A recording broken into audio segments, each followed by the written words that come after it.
Wacana hak angket pemilu terus bergulir. Bahkan dalam sidang paripurna DPR, sejumlah fraksi mengusulkan hak angket secara digulirkan. Meski demikian, hak angket tidak akan mempengaruhi hasil pemilu.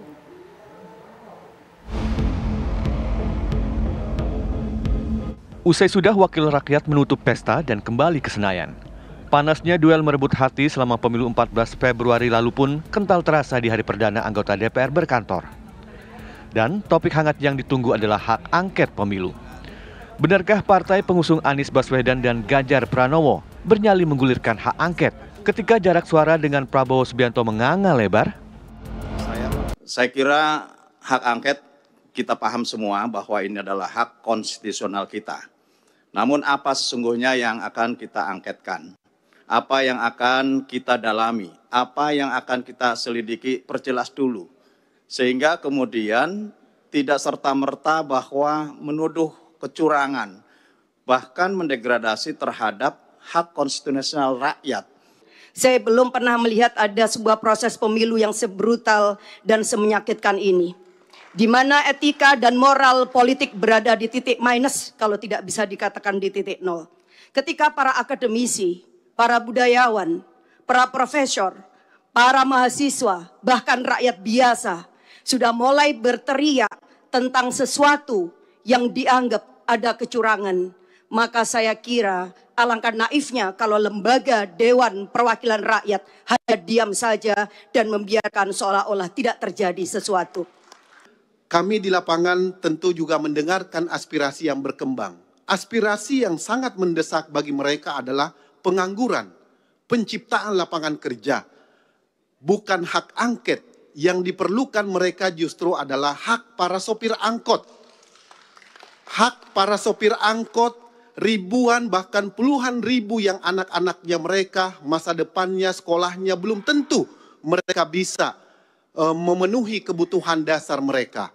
Kita bisa menyaksikan bagaimana masyarakat kita hari ini kerja hari ini hanya untuk makan besok. Sementara itu, sebagai partai yang ditunggu inisiasinya, PDI Perjuangan tetap menilai perlu hak angket pemilu bergulir untuk menjawab spekulasi publik. Namun, PDIP mengakui hak angket tak mempengaruhi hasil apapun. Usulan hak angket, silahkan itu menjadi kajian usulan kawan-kawan DPR untuk digulirkan menjadi suatu mekanisme di dalam fungsi pengawasan. Tidak ada urusan angket dengan pemakzulan. Angket hanya bagaimana melihat beberapa kementerian yang melakukan fungsi-fungsi kerjanya untuk fungsi elektoral. Jadi mungkin angket tidak ada kaitan dengan pembatalan pemilu, angket juga mungkin tidak ada kaitan dengan pemakzulan, tapi angket kita hanya ingin tahu benarkah bansos itu berdampak secara elektoral atau digunakan secara elektoral, benarkah Depdagri ada perintah ke PLT, gubernur PLT, bupati, ke Kades untuk elektoral, benarkah bahwa ada tekanan dari Kapolsek ke kepala desa untuk fungsi elektoral, hanya itu, dan pemerintah pun juga bisa menjawab dengan baik. Ketua Umum Partai Golkar Airlangga Hartarto menyatakan secara realistis hasil pemilu menghasilkan kemenangan tinggi untuk Prabowo Gibran. Jadi logika untuk memaksakan hak angket kurang tepat. Hak angket kan kita harus melihat juga logikanya, apa yang ingin dicapai dengan hak angket.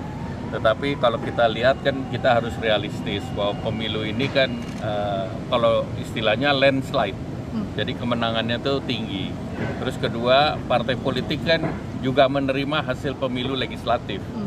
Jadi artinya kita harus jelas, dan 8% itu setara dengan 16 juta. Jadi kalau mau diteliti 16 juta itu sangat masif, sehingga logika untuk tetap memaksakan itu sebetulnya kurang tepat. Tim TV One mengabarkan.